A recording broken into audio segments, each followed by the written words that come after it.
All right. Hey, everybody. Hey. So there's one person in here. Welcome to the Erudition Network, Black History Interactive Knowledge Session. Hey, I am here again on this Thursday. You have a lot of goats outside. We just made that discovery in the backyard. But that's what happens when you live out in the boonies. Anyway, I hope everybody's week has been good. I hope everybody had a productive Thursday as we're coming to the end of today. If you are new to this program, if you have not watched this program before, this is the Erudition Network. My name is Eddie Phillips. I am the founder of the Erudition Network. The Erudition Network is dedicated to teaching and instruction. We are here to provide knowledge and information. On this particular program, what I tried to do is to give you Black history or history as it pertains to Black culture. And that could mean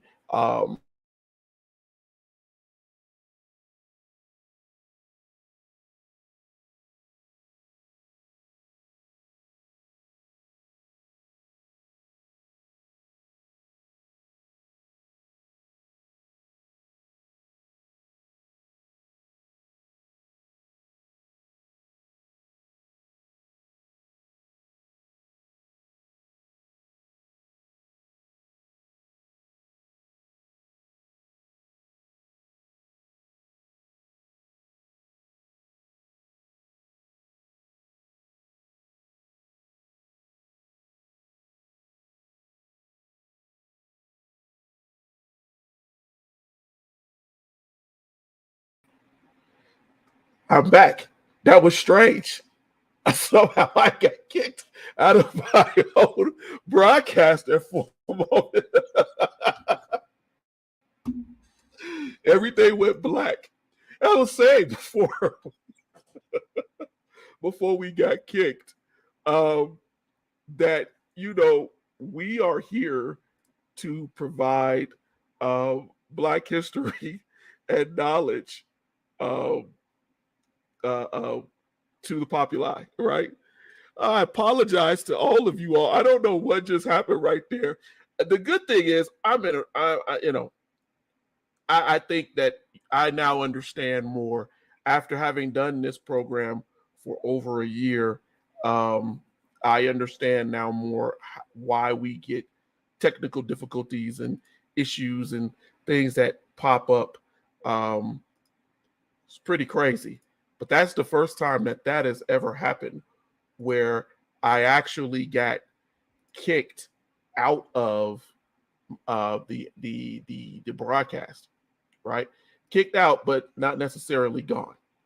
So that was strange, but that's okay.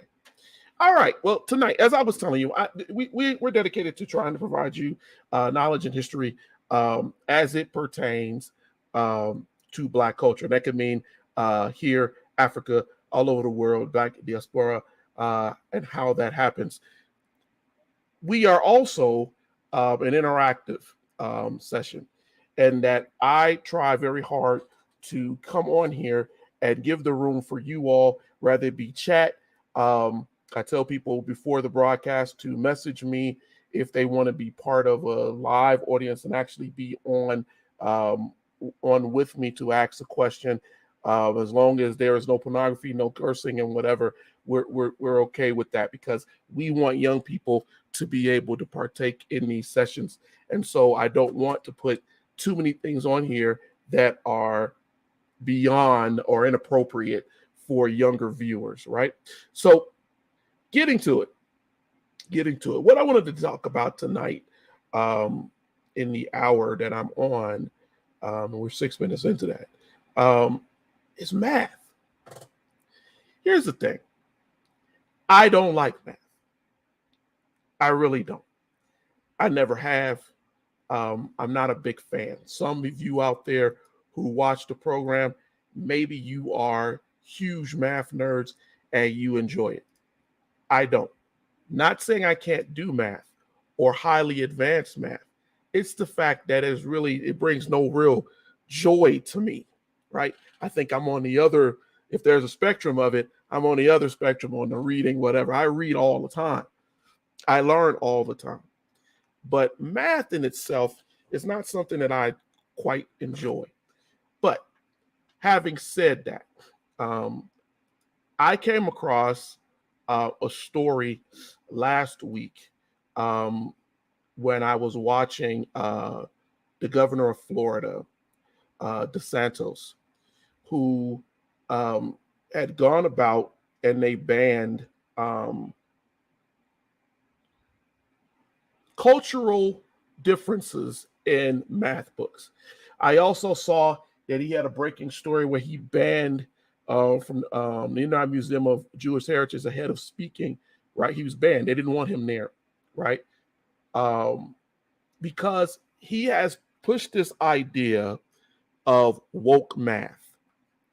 And if you don't know what woke math is, don't be, you're not the only one, right? This man went about this idea of saying that people should not be teaching their kids math that is different from what has traditionally been taught. And what does that mean, right? That means that as long as you are following European understanding that we have been taught in America, the European understanding of math, you are fine. But if you get outside of that, if you start to look at mathematics that were done in Africa, in India, in Asia, if you start to see that there are differences in math that are outside of the Copernicus, Kepler, Newtonian mentalities, if you start to open your mind to realize that we can have a discussion on how other cultures came up with mathematical ideas. And unfortunately, turn my phone down because it's pinging off. Unfortunately, we have people out here who, ever since critical race theory was pushed into the general populace, who are out here advocating that everything that is not American, privileged, white, established, stratified, needs to be removed. We shouldn't even be considering these things. And I thought that it was such a horrible thing for him to push. But unfortunately, ladies and gentlemen, there are people here in this society who are accepting of everything that he's saying. There are people here who think that it's perfectly okay to racialize, and I mean that in a negative connotation, to racialize our school books and what we teach our kids and not make them inclusive. And so, unfortunately, when Florida reinstated the books that he had banned, right?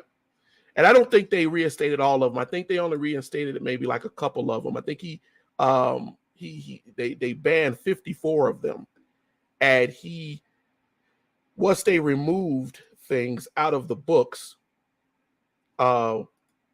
he was okay with them bringing those back into the Department of Education, was okay with allowing those books to be reestablished. I think I told you all last week that there was I had asked my sons, who are school age and in different levels of school, from college all the way down into the lower elementary. And I had asked my sons, about the idea of racializing math. And it was crazy because I got a response from my youngest that I did not expect. See, I was expecting to hear about all of these things, I was looking at it and the fact that, okay, they're taking out the understanding of how Indian people or African people, how they compute their computative systems. But my youngest made a completely different point to me, in which he said, Dad, no, the thing is, he said, when we look, and I would challenge you, I did not put that on, I did not make a PowerPoint tonight, but I would challenge you to go Google it. Go Google some of the workbooks that they are using in our schools after I make this point. My son said that, Dad, when we see these problems, they have Sally and Tom. Sally plus, Sally and Tom doing addition. Sally had this many oranges. She gave 2 away. And Sally is a pristine, blonde hair drawn white girl in the little animation for or illustration for the problem. Or Tom is a white boy and rarely do you see people of color, but when you do see him, he told me, so when you see him, they're like, playing, they got a ball, or there's something. He's young, he's only 10, maybe 11, but he understood that these were stereotypes that were being used in his books, that were being pushed in his books when he did math problems. If they show Ty, he has a football, basketball, he has something that denotes him as athletic, but not necessarily scholastic, right? And so I didn't think about that. But I do know that young people at a young age are more keen to looking and seeing those stratified ideas, supremacist ideas, because it makes them feel different. It makes them feel a certain way. And so that was a whole nother issue that we came about and we looked at, a subliminal, if you will. The other thing that I brought up to them is it was about a year ago. DeSantis was not the only one that was doing this whole thing on woke math, right? I was reading an article from Canada, and there was a push in Canada about last year to remove a picture of Brahmgupta. And if you don't know who Brahmgupta is, he lived in in India, and what was considered at the time the Gurjar Empire. right? And he was a chief astronomer. And he came up with ideas on ellipses, eclipses, on the motions of planets, and how the world worked, right? Or how the universe worked, I should say. This is in around 620, right? Circa 620 AD. And we look at that and we say, well, that's well before Newton, right? That's well before Kepler, Aristotle, right? That's well before any of that. So this was a man in India who had been taught and trained, right, by African cultures, had read the tomes of certain African cultures, and he understood. He took what was considered to be and you hear this word a lot, Ptolemaic, the Alexander the Great, who had conquered the known world, right? He took the ideas and he made them more rigorous. That's what it said. More challenged, more empirical, mathematically. And because of that, he influenced astronomy after his era. But our kids, and when people wanted to have that taught in Canada, they removed it out of the books. In Canada, which is supposed to be so friendly, they removed it. And so what are we saying here? We're saying that we are culturalizing math. But that's nothing new. That is nothing new. If everything that has come out about mathematics over the last 1,000 years has all been about European understanding of math, then many people won't challenge it. Many people won't even try to understand it. So it's easier for them to negate the idea of bringing in other cultures. Hold on a moment.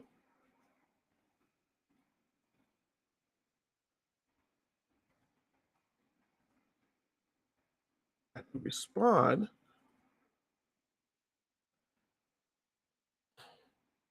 Anyway, so what we have to do is we have to start to understand why these things happen and what is the identifier, right? It's not something in a vacuum. DeSantis and different individuals out here are not doing this in a vacuum. They're doing this because as we have become a more global information society, right?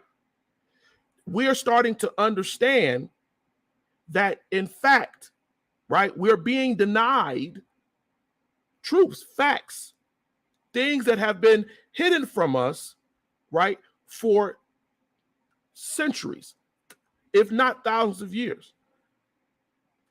Those scientific minds that we so well against, the Newtonians, the Copernicus, the Aristotles, the Keplers, all of these rules and things that were designed, the Newtonian theories, right? All of these things, these universal truths, as we call them, they didn't happen in a vacuum. They didn't happen somewhere that, there was nothing that influenced them. There was nothing that acted upon them. They happened because, as Newton so eloquently said himself, because people who came before him had established these ideas all the way back into Grecian time, all the way back into Roman time, all the way back into Ptolemaic time. They had influenced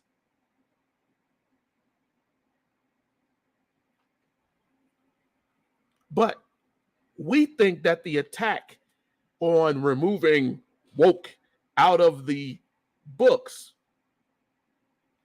we think that all of that stuff is just coincidence. We forget that when a lot of people, right, with a lot of these scientists that have came before, when the Catholic Church found out, the church, that what their theories were, right? When they challenged the idea, the very idea that the earth was not the center of the universe. They challenged these men. They almost kicked them out. And many of them they dogged until the end of their lives. Some of them they dogged after they were dead. But they were only going off of the theories, off of the things that had been already discovered. They were only thinking about what the old ancient tomes that they were reading on the astronomy, right? So if that's what they were doing and understanding how the universe worked, things that we use today, where did that come from?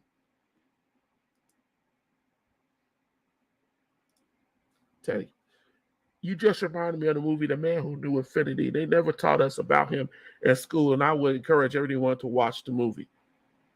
Good. Hey, Sean Anthony.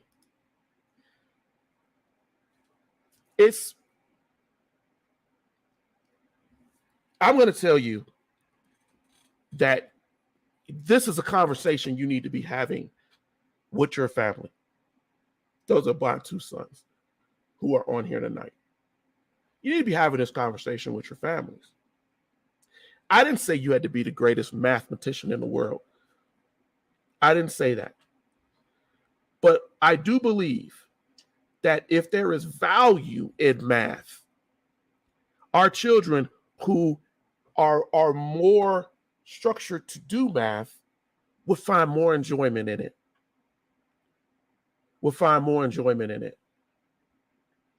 We spend so much time focusing on the Greek and the Roman. We spend so much time because that is where our American culture has derived from. But the sub-Saharan African influence on math is almost completely ignored. And that is because Africans tended to keep some records. Some were written, but a lot of it was verbal. A lot of it was actionable. A lot of it was, we pass this down in our music, in our dance.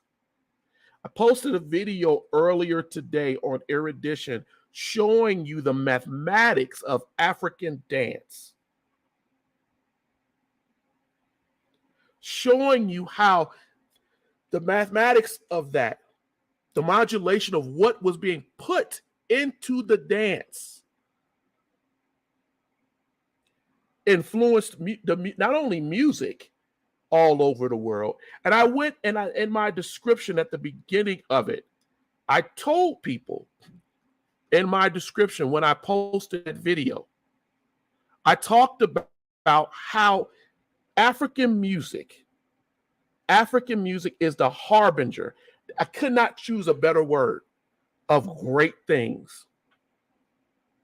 Because even if it's not written down, right, so that you can see the equation, it's there in the way it makes you move. It's there in what it builds on. It was the one thing that Africans brought over here to the Americas when they were put into slavery. They had code in their music. They modulated their music with a code because that was something that was already being done since time immemorial.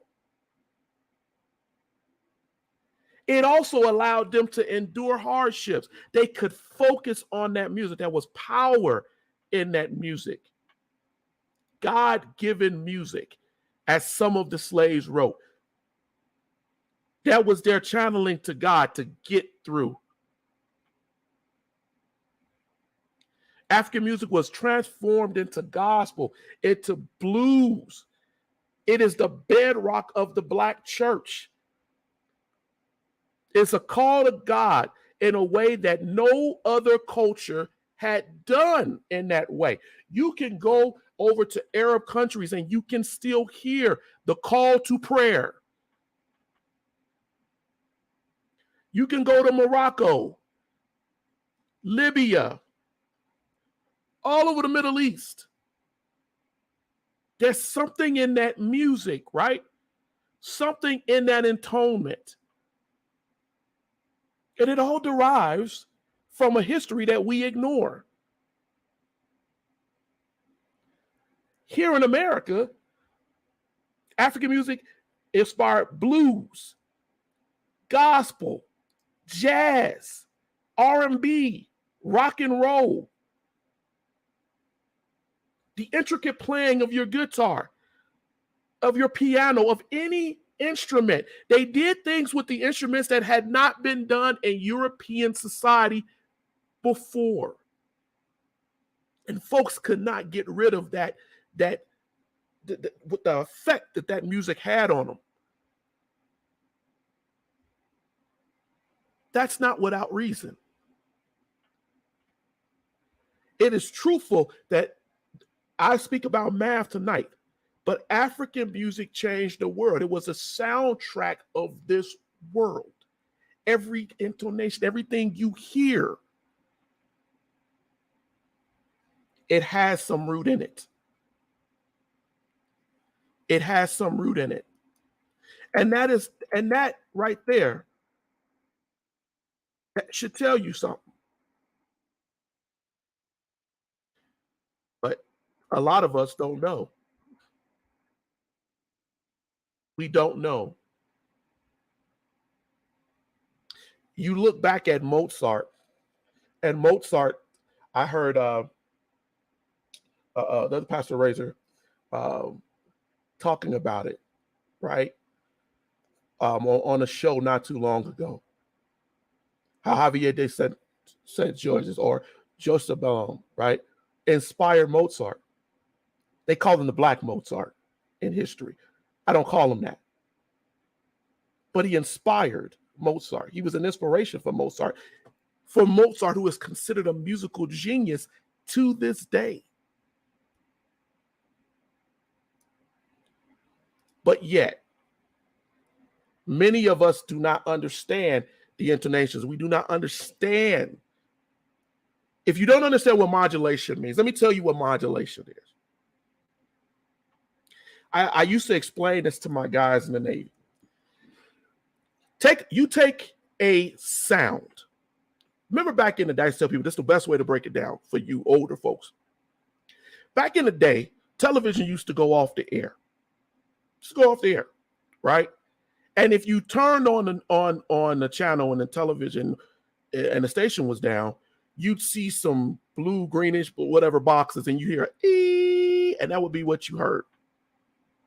That's what you heard.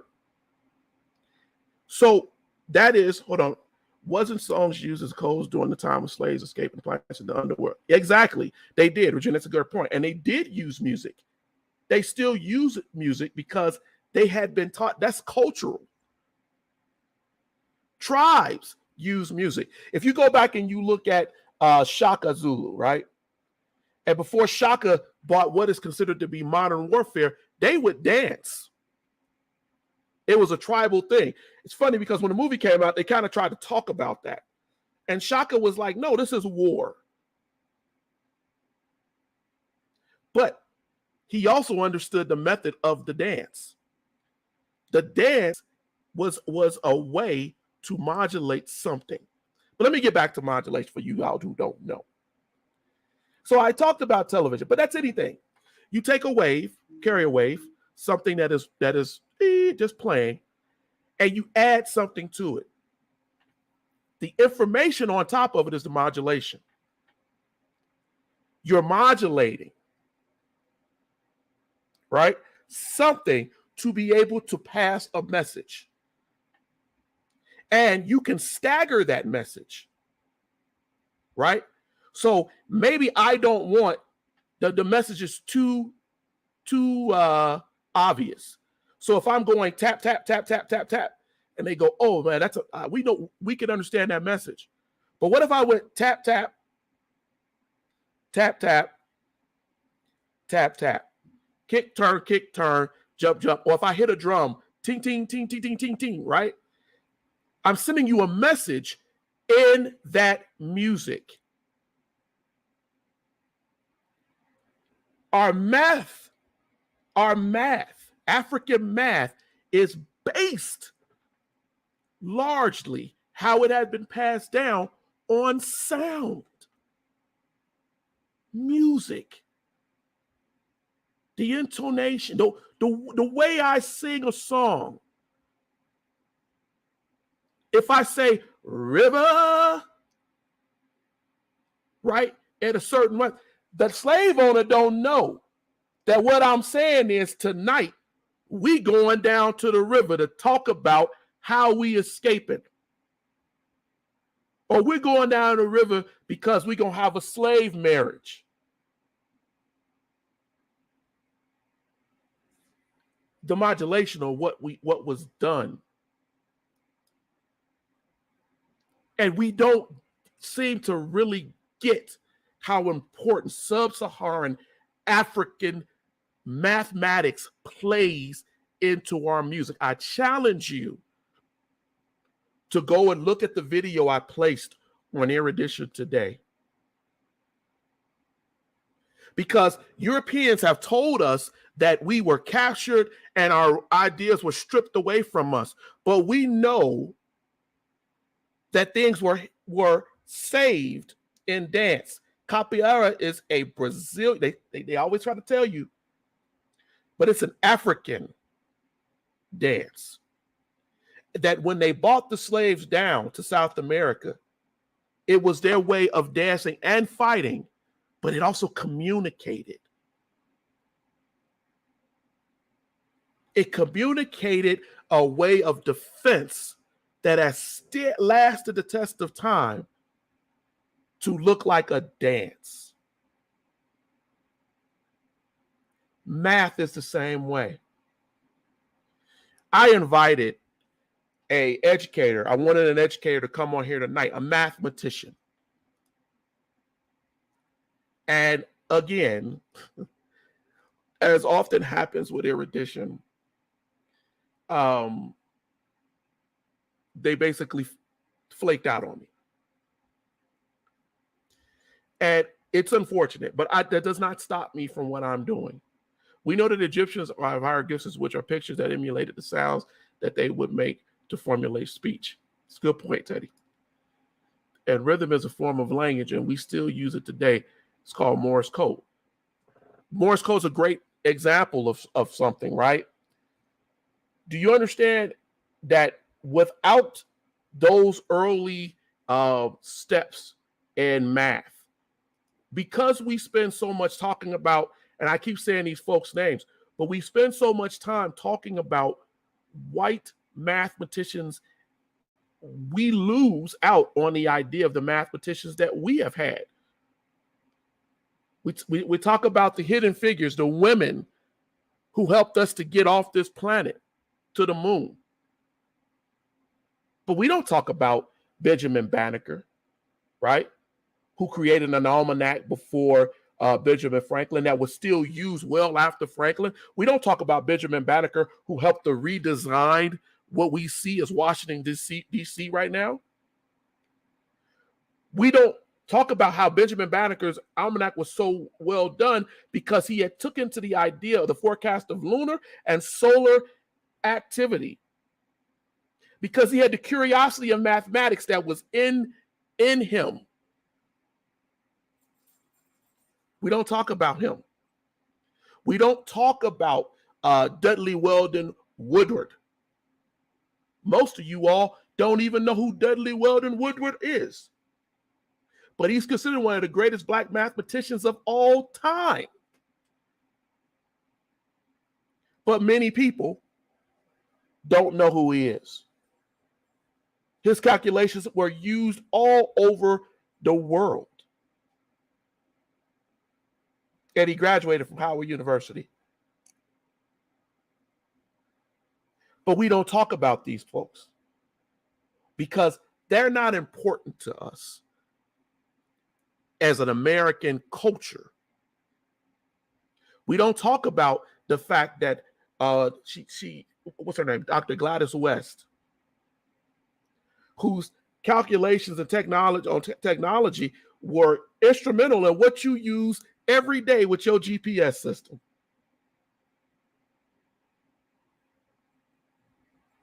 For every Gladys West and Katherine Johnson, there are so many out here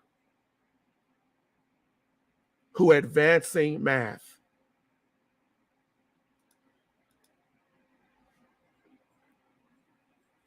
It breaks my heart a lot of times. These are subjects and things that I think we need to talk about that I know are not generally talked about. And so often ignored.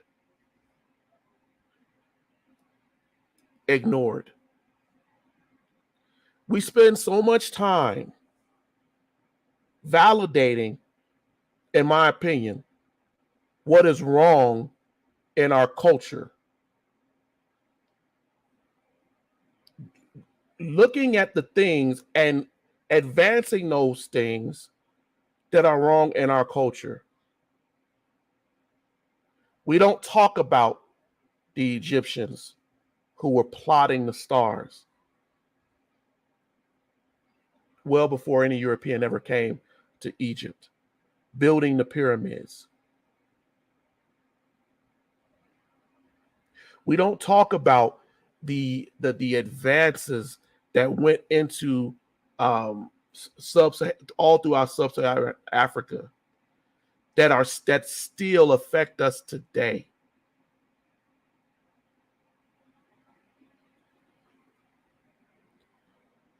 When you think of how much, so the Yoruba, when you think about Nigeria, right? And you think about how the history, how wealthy parts of Africa were. And they were that wealthy because they had come up with the very first ideas of financial mathematics. The idea of how to record complex financial equations to be able to see how they could generate and forecast to generate more money, more wealth. But that is not told to us as we go and we look at everything that's being said about capitalism. But the other thing that is not talked about is that a lot of those African tribes were also trying to figure out how best to grow their finances and their wealth while at the same time ensuring that the people could eat, that the people had what they needed. When we look at the Bible and we look at the story of Joseph and his coat, and you realize that Joseph had to tell the Pharaoh that there was a famine coming. And the Pharaoh's job was to prepare. So not only that Egypt as he is was taken care of, but that the people could eat. The complex math that goes into that and thought, the statistical math that goes into that and thought. When I tell you that African mathematics, especially as it pertains and how it's used in its music and how it's been given to us, is transmutive. I think I wrote that earlier. It's mathematical, it's algebraic, it's statistical, it's topological. It allows for the building block. There's a video that I'm going to share on Erudition where mathematicians are going and finding that Africans in older cultures would beat a drum with sand to see what structures that the sound would make randomly. What would be generated over time? What could take a heavy rhythm? What could take a pounding by rain?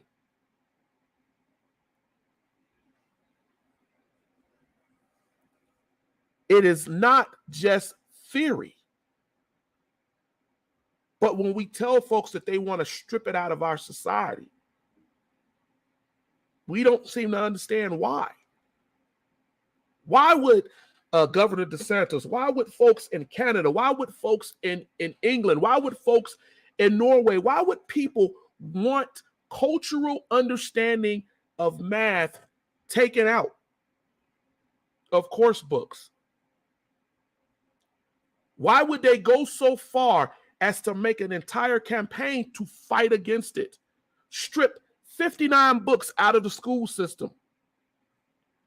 What are they trying to hide? They do give the Egyptians credit for performing math, but they do not use Africans to display Egyptian cultures in film. And film is our biggest visual influence, and we tend to believe what we see. They do give Egyptians credit. You are absolutely right. But what Egyptians do they give credit?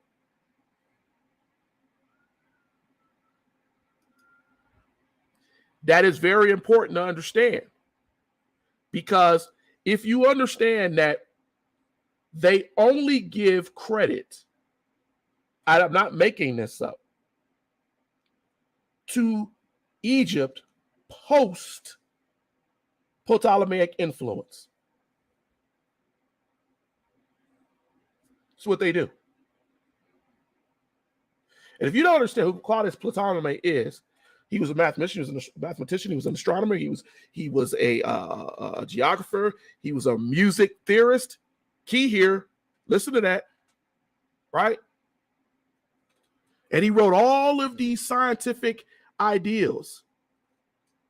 And they give credit to him because he influenced Galileo, Kepler, Brock, Descartes. You can go on and on and on and on and on. But all of the Europeans that he influenced, we neglect the fact, right, that he learned this in Egypt. He was born around maybe 101 AD in Egypt. And so there's a reason when I say Ptolemaic influences, right? That's so important. Because the pyramids were built long before Claudius Ptolemy walked the earth.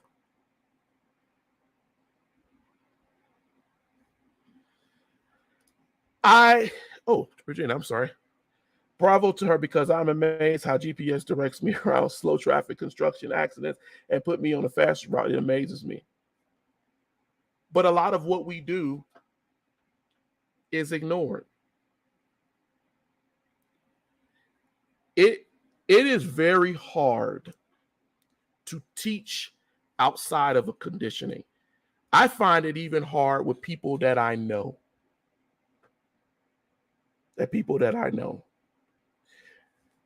Recently, I have been weighing the idea of stopping this interactive, of just teaching a lesson, because it is frustrating to a teacher or to an instructor when we don't feel like we're connecting with people. Not that the information is not important, but I do this out of my time every Thursday because even the things we've talked about over the last 40 minutes are so important. It's invading our daily lives. DeSantis is, he just wrote these laws recently. It's infecting our daily lives. Our, for lack of a better word, ignorance to the value of what we have presented as a culture is staggering. Staggering. I can get on every Thursday and interactively challenge you to ask questions about our culture, our history, where we are, where we're going. And I can maybe get about 5 or 6 people, 10 on a good day. But I have people who are sitting online, I think my wife said it on her show recently, who are not vetted, validated. They don't even have any study in the area. They get on, they make theories. They say things that destroy our culture. They say things that hurt our women. They say things that minimize our men. They say things about how jacked up our kids are. They provide no value to give you how to grow. But every week we watch as people thousands of folks are watching because, as my sons often say, ignorance is trending. It's trending. But ignorance will also destroy us. Because if we cannot find a way to educate outside of this, outside of a structured, modified, stratified, supremacist mentality that is being vetted at higher level political levels to influence our kids, the next generation is going to suffer worse than what we're seeing right now. We're not teaching them the value of who they are and what they contribute. Your cultural contributions. Some of the best musicians in the world come out of Black church. That's not in a vacuum.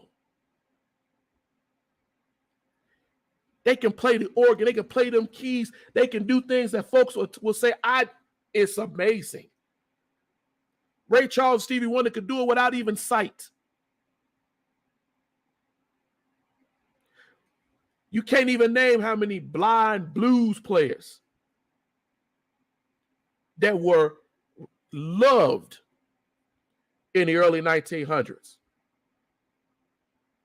You can't even really get into the idea of how much jazz influenced the world. How people like Charlie Bird Parker taking the influences of cultural understanding and doing things, and mathematicians going, do you understand what he's doing?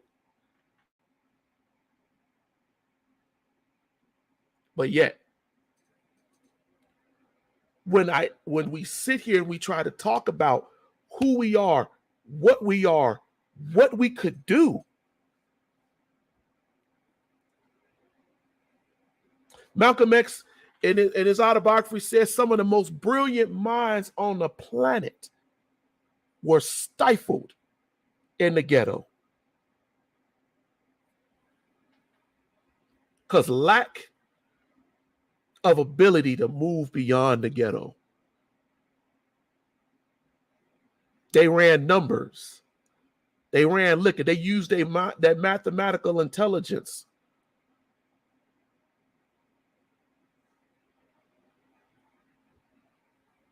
It's striking.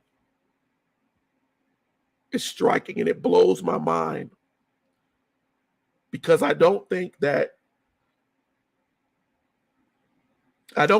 we seem to understand that this is a cultural thing.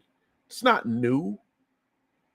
You think that it escapes the notice of folks that they mentioned Katherine Johnson? Do you think it escapes the notice of folks that Dr. Gladys West was put in the news and mentioned for her accomplishments? I asked somebody a couple of years ago, I said, why is there no movie about Benjamin Banneker?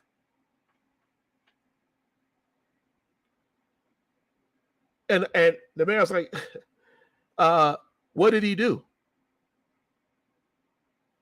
I was like, wow. Because that's how, this is a Black man, how lost we are to our own cultural significance.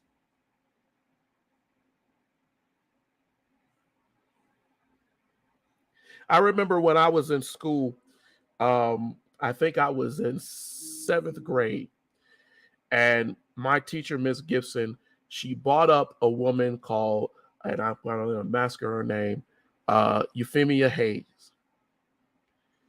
And I was like, I started to read this little thing about her, and I was just blown away that this woman, when you look, she was born in around the late 1800s, after the Civil War. But how much of an influence as a professor, as one of the first female adjunct professors at Howard University, how she played, what she did, right, to influence 3 generations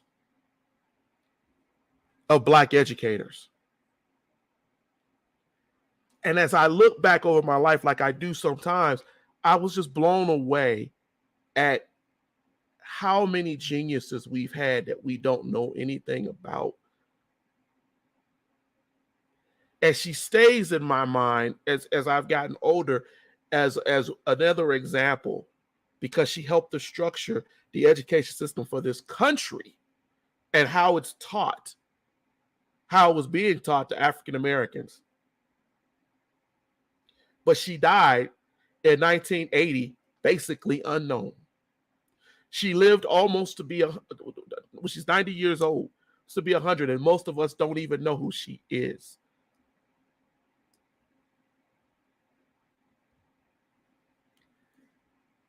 Sometimes I sit on this program and I say to myself, I'm like, there's a reason I'm doing this. And I have to be reminded by looking at those educators who have left so much, those geniuses who did so much unlauded. And it's not about the lauding. It's not about the celebrity. It's about the message. I tell my family all the time with Erudition, I don't care about the personality. I care about the message. The message is so important.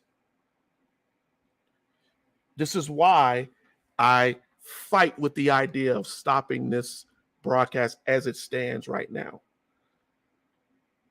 as an interactive, because I know that there is some value from somebody. And I heard my mom love my mother. My mother told me this week, she said something that had crossed my mind, but she reaffirmed it. She's like, you cannot save everybody or help everybody, but just them few, that one.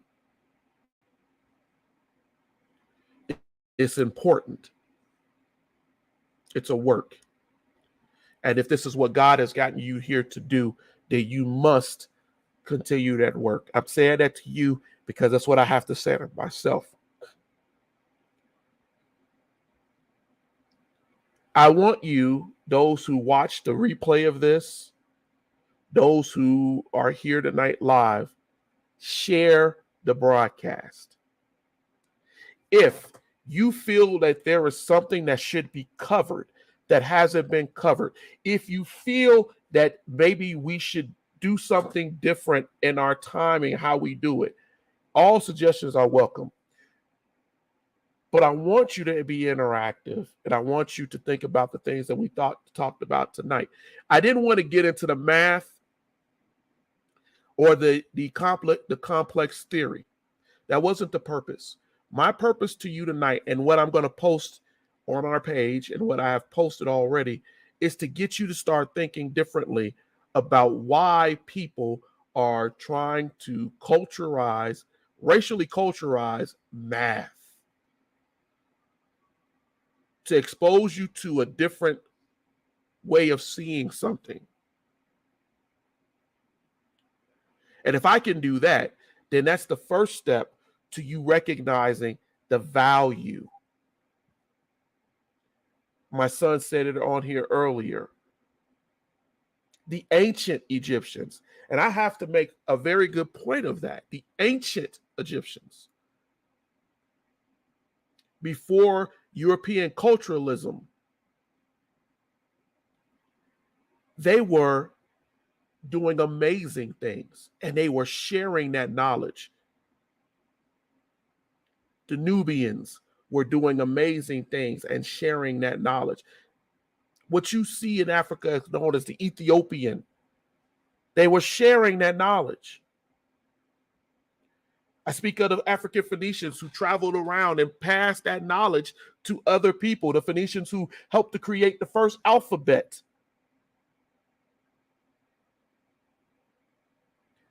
History is saturated with facts that point us in a direction and let us know that we are not without value. But to also remind us of why people want to hide our value.